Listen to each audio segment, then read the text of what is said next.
Free time vlog.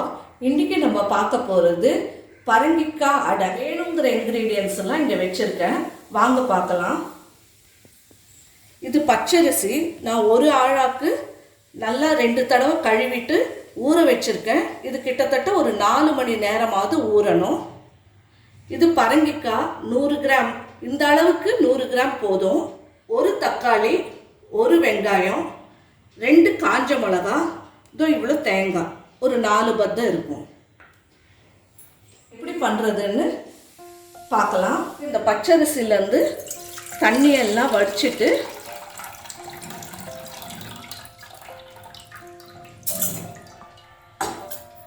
Mixie ஜாருக்கு போட்டுக்கலாம்.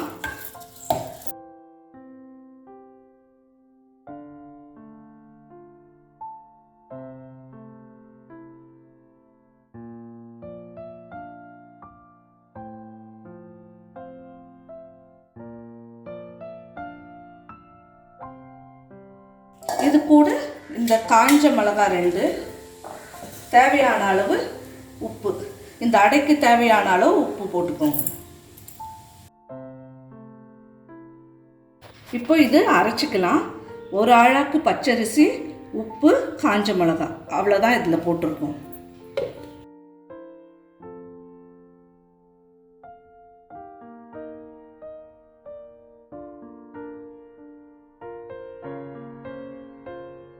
இப்போது ஒரு 1/2 டம்ளர் அளவுக்கு தண்ணி ஊற்றி அடிச்சுக்கலாம்.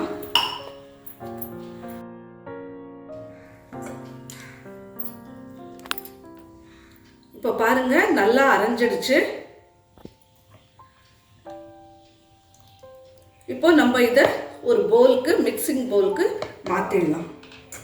இப்போ நம்ம பச்சரிசி, காஞ்ச மிளகாய், உப்பு அரைச்சதை இந்த வெசலுக்கு நான் ட்ரான்ஸ்ஃபர் பண்ணிட்டேன். இப்போ நெக்ஸ்ட் நம்ம மிக்ஸியில் இந்த பரங்கிக்காய்,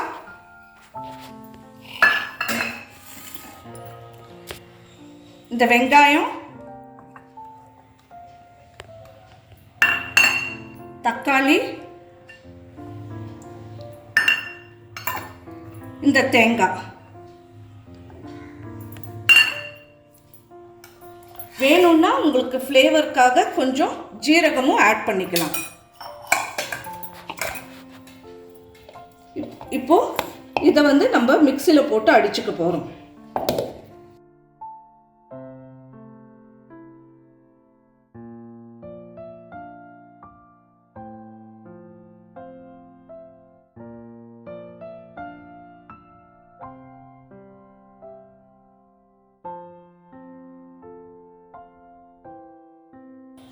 இப்போ இது நம்ம ஏற்கனவே அரைச்சி வச்சுருக்க பச்சரிசி, உப்பு, காஞ்ச மிளகாய். இப்போ அது கூட இந்த பரங்கிக்காய், வெங்காயம், தக்காளி, தேங்காய், ஜீரகம் போட்டு அரைச்சோம் இல்லையா, அதையும் ஆட் பண்ணிடுறேன். இந்த அளவுக்கு அரைஞ்சா போதும். இந்த தோசைக்கு ஃபெர்மெண்டேஷன் அதெல்லாம் அவசியமே இல்லை. இப்போ கலந்த உடனே மேலே கொஞ்சம் கொத்தமல்லி, கருவேப்பிலை தூவிட்டு தோசை ஊற்றிக்க வேண்டியது தான்.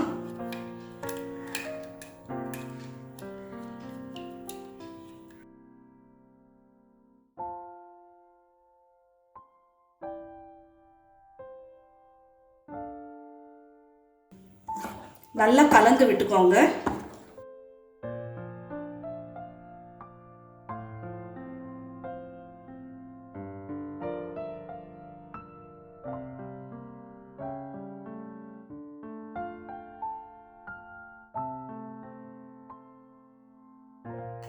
இப்போ நம்மளுக்கு பரங்கிக்காய் அடை மாவு ரெடி. இது மேலே கொத்தமல்லி, கருவேப்பிலை தூவிக்கலாம்.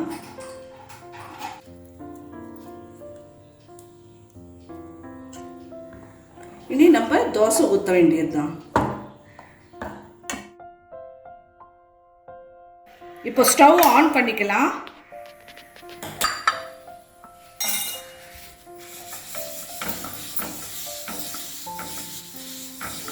இப்போ நம்ம அடை ஊற்ற போகிறோம்.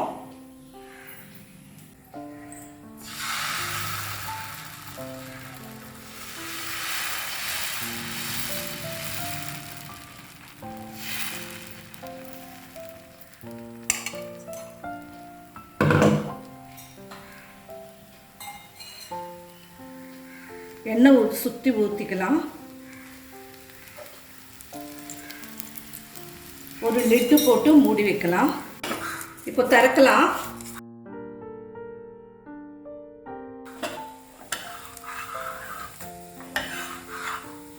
இப்போ திருப்பி போட்டுக்கலாம்.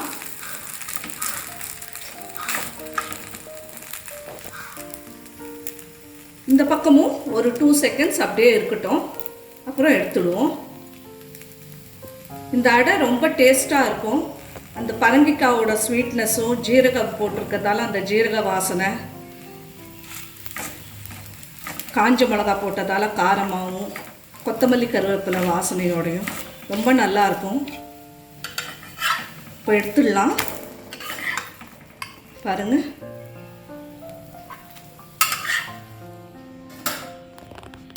நெக்ஸ்ட்டு ஒன்று ஊற்றுறேன்.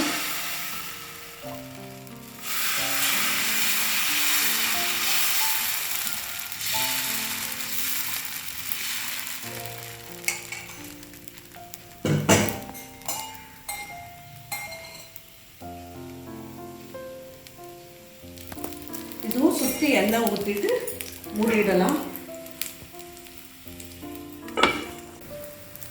இப்போ திறந்து எடுக்கலாம்.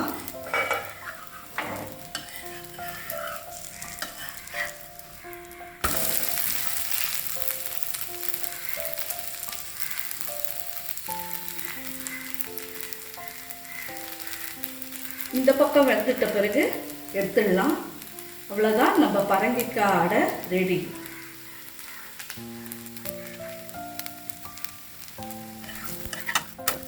பாருங்க,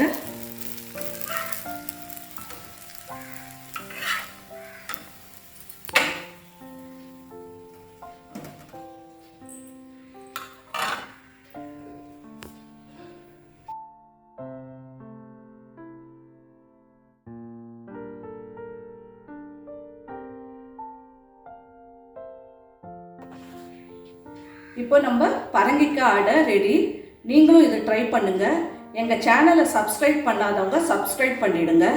லைக், ஷேர், கமெண்ட் பண்ணுங்கள். பக்கத்தில் இருக்க பெல் ஐக்கானை ப்ரெஸ் பண்ண மறந்துடாதீங்க.